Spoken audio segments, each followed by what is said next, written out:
Nakasinati kaganina og bumper to bumper nga sitwasyon sa masakinan ang may Cebu South Coastal Road sa border checkpoint padung sa dakbayan sa Talisay. Si Lian Sinculan sa report.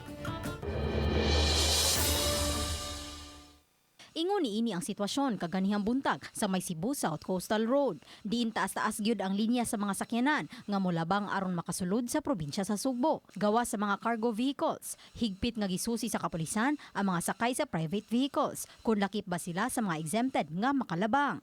Ang dili exempted mo U-turn gyud sa unahan. Apan sa pagpasabot ni Police Major Jared A. Spilare, hepe sa Talisay City Police, nga may mga sitwasyon gyud nga mobugat ang dagan sa trapiko sa dapit. We are always strict in the implementation.